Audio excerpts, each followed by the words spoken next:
कोमल Patil April 22 ला लोकसभेसाठी रावेर मतदारसंघासाठी अपक्ष उमेदवारी अर्ज दाखल करणार।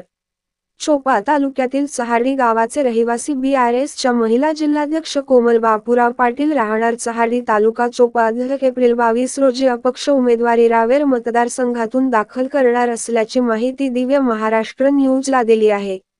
शेतकऱ्यांना व महिलांना न्याय देण्यासाठी आपली उमेदवारी असून त्यांना शेतकरी संघटनेचे उत्तर महाराष्ट्र प्रमुख बच्छाव जिल्हाध्यक्ष देवेंद्र वराडे संपर्क प्रमुख समाधान बाविस्कर पत्रकार सतीश पाटील जळगाव जिल्ह्यातील शेतकरी संघटनेचे पदाधिकारी व BSचे कार्यकर्ते यांचे मार्गदर्शन लाभत आहे। सतीश पाटील दिव्य महाराष्ट्र न्यूज भडगाव। सर्व पक्षधार इच्छुक आहेत, पण इच्छुक कशासाठी आहेत की लोकसभेवर कोण राज करेल आणि कोणत्या पक्षाच्या हाती सत्ता जाईल या सत्तेसाठी सर्वजण भांडणे चालू आहेत आणि लढा चालू आहेत। पण एक वेळेस एक महिला वर्ग, शेतकरी वर्ग आणि मजूर वर्ग याकरता आतापर्यंत जे रावेर लोकसभेचं मी चित्र बघत आहे, या चित्रामध्ये आतापर्यंत मला असं लक्षात नाही आलं की जो शेतकरी राजा मरत आहे, शेतकऱ्यांकरता जो हमीभाव करता शेतकरी लढत आहेत, या शेतकरी राजांकरता एकही पक्षधारक, एकही नेता यांनी असा अजूनपर्यंत विचार केला नाही की आपण खरोखर जर रावेर लोकसभेत लढू तर लढण्याकरता आम्ही फक्त शेतकऱ्यांकरता लढू असं कोणी आव्हान केलं नाही। पण मी म्हणते, मी जेव्हा 22 तारखेला माझा फॉर्म भरण्यासाठी जाईल तर मी माझ्या सोबत माझ्या महिला मंडळ आणि माझे शेतकरी राजे हे जर माझ्या सोबत आले तेच माझ्याकरता नेते लोक आहेत। मला कोणत्या नेत्याची, खासदारची, आमदारची याची माझ्या सोबत गरज नाही, फक्त माझ्या शेतकऱ्यांची गरज आहे।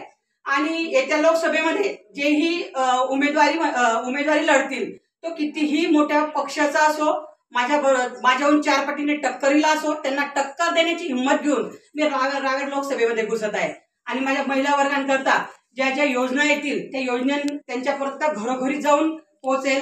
आणि शेतकरी राजे जे आतापर्यंत पीक विमापासून वंचित आहेत, त्यांच्या जेव्हा घरात माल येतो, शेतकऱ्याच्या घरात, त्या शेतकऱ्याच्या घरातल्या मालाला जो भाव देत नाही आणि त्यांच्या हातून गेलेला माल 4 पटीने विकला जातो याकडे कधी लक्ष दिले नाही। पण मी सगळ्यात पहिले माझ्या शेतकरी राजाच्या मालावर लक्ष देईल आणि शेतकऱ्यांकरता हा लढा तयारच राहील। आणि मला चोपडा तालुक्यात नाही, पूर्ण रावेर तालुक्यातनं शेतकऱ्यांचा फोन आला की ताई शेतकरी संघटना तुमच्या मागे आहे, तुम्ही हिमतीने पाऊल उचला आणि रावेर लोकसभेमध्ये पाय घाला। म्हणून मी येत्या 22 तारखेला मी सर्वांना आव्हान करते की 22 ला माझा फॉर्म भरला जाणार आहे।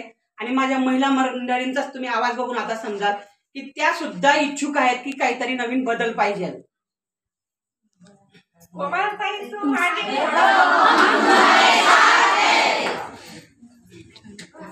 नमस्कार।